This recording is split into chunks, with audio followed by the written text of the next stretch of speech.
کیا کہا جاتا ہے کہ جی جو رزق ہے وہ عورت کے نصیب کا ہے اور جو اولاد ہے وہ مرد کے نصیب کی ہے، ٹھیک ہے؟ یہ نہیں، یہ بالکل غلط بات ہے۔ قرآن و حدیث کی ہزاروں دلائل اس پر موجود ہیں کہ ہر ایک اپنی اپنی قسمت کا رزق لے کر آتا ہے، یعنی گویا کہ اللہ تبارک و تعالیٰ نے ازل سے ہی رزق کی تقسیم کا ارادہ فرما لیا ہے۔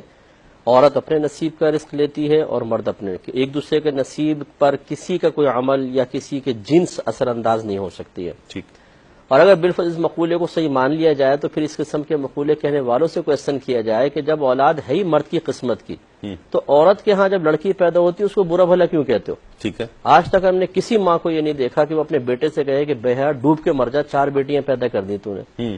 بہو کو ضرور کہیں گی کہ یہ ایسی منوس گھر میں آئی ہے، 4 بیٹیاں پیدا کر دی ہے اس نے۔ تو یا تو یہ مقولہ بدل لو، اور اگر اس مقولے کو صحیح مانتے ہو تو پھر بیٹے کو لعنت ملامت کرو۔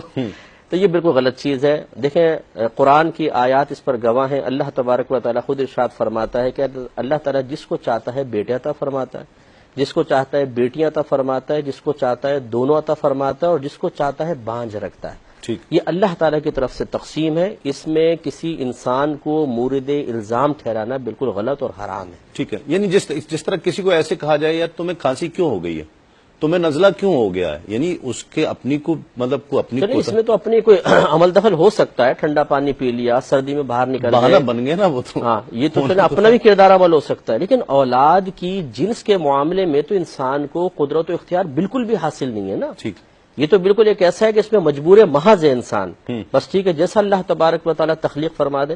یہ بخاری کی روایت ہے، نبی کریم صلی اللہ علیہ وسلم نے فرمایا کہ جب بچہ ماں کے پیٹ میں 4 ماہ کا ہوتا ہے تو ایک فرشتہ اللہ کے حکم سے وہاں آتا ہے اور اللہ تبارک و تعالیٰ سے پوچھتا ہے کئی کویسچنز ہیں، اس میں ایک یہ ہے کہ اللہ تعالیٰ اس کو لڑکا بناؤ یا لڑکی، تو جو اللہ تعالیٰ حکم ارشاد فرماتا ہے اس کے مطابق اس کی جنس متعین کر دی جاتی ہے۔ تو اس میں انسان کی قدرت و اختیار کا کوئی دخل نہیں ہے، لہذا اس کی وجہ سے کسی عورت کو، کسی کی بچی کو، کہ وہ خود بھی کسی کی بیٹی ہے، اسے مورد الزام ٹھہرا کے ذہنی ٹینشن میں مبتلا کرنا بہت بڑا گناہ ہے۔ اچھا، پھر ایک آخری بات یہ کہ جو ساس تانا زنی کر رہی ہے کہ تو اتنی منوس ہے کہ 4 بیٹیاں پیدا کر دی، اس سے پوچھیں کہ تمہاری اپنی والدہ منوس تھی کہ نہیں تھی کہ اس نے تمہیں پیدا کیا؟